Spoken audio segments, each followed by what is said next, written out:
Donc, c'est-à-dire que dans un environnement de travail, il peut arriver que les gens qui soient là ne viennent pas de la même culture. Comment on garantit que la diversité-là ne soit pas nuisible pour une entreprise?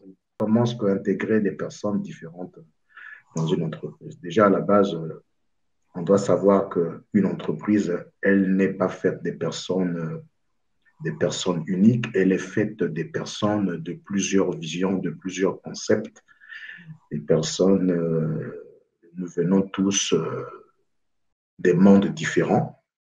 Donc, pour mieux insérer des personnes différentes dans une entreprise, il n'y a pas de formule spécifique. Hein? Il n'y a pas de formule spécifique. Mais ce que je sais, c'est que c'est à la fonction de ressources humaines de travailler sur l'acceptabilité. Hein? Travailler de manière à ce que ceux qui sont là bien avant et ceux qui vont intégrer bien après puissent cohabiter ou cohabiter ensemble, être à mesure de se supporter dans un écosystème.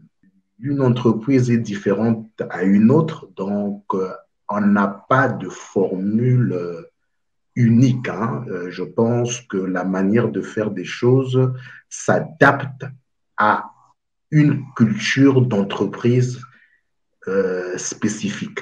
Donc, vous donnez une formule phare comme ça, vraiment, ça sera un peu difficile. Il y a des entreprises, par exemple, qui ont, dans leur culture, donc dans leur culture, dès que moi j'interprète ça, ils ont un niveau d'acceptabilité sur certaines choses qu'ils ont même aménagé des salles de prière pour des musulmans. Parce que dans cette entreprise, on s'est rendu compte qu'il y a tellement de musulmans, ok? Donc, ils ont même une salle de prière pour les musulmans. Voyez-vous? Donc, vous recrutez un musulman, quelqu'un qui est de confession musulmane, vous voyez que ça rime un peu avec sa foi.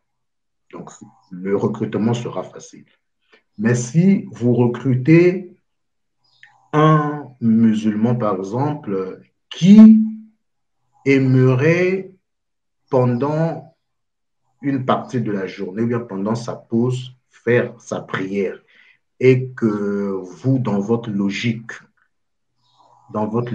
managériale, vous n'admettez pas ça, ça veut dire que les attentes de ce candidat seront incompatibles à votre culture d'entreprise. Donc, je pense que le recrutement sera difficile par la suite. Et j'entends souvent parler de soft skills et de hard skills. Oui. Qu'en est-il vis-à-vis d'un processus de recrutement? À quel niveau ça se positionne et comment on gère ça? Et qu'est-ce qui est plus important? Qu'est-ce qui est plus important et qu'est-ce qui est moins important? Moi, je dirais que les deux types de compétences, hein, parce que ça soit du soft skills ou du hard skills, les deux sont des compétences. Bon, moi, personnellement, je suis le genre à me pencher plus sur des soft skills que sur des hard skills. Hein. Euh, la différence, c'est que les soft skills, ce qu'on peut appeler autrement, non, des hard skills, ce qu'on peut appeler autrement compétences techniques, c'est le savoir-faire. Et les soft skills, c'est le aimer faire. Voyez-vous, hein? C'est ça. Les soft skills, c'est inné. Hein? C'est inné. Et les hard skills s'acquièrent avec la pratique. Ça veut dire que les soft skills ne peuvent pas se travailler, quoi. C'est inné. Ou tu es né avec, Oui, ou tu n'es oui, pas né avec, ou tu es né avec, ou voilà.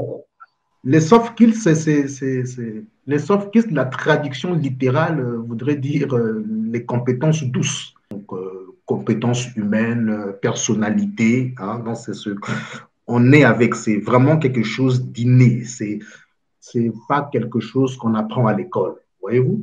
Hein, pardon? Est-ce que ça peut se travailler pour s'améliorer?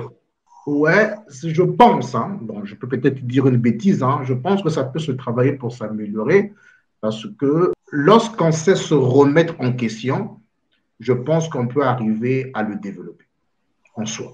Quelles sont les plus grosses erreurs à ne pas commettre en matière de recrutement?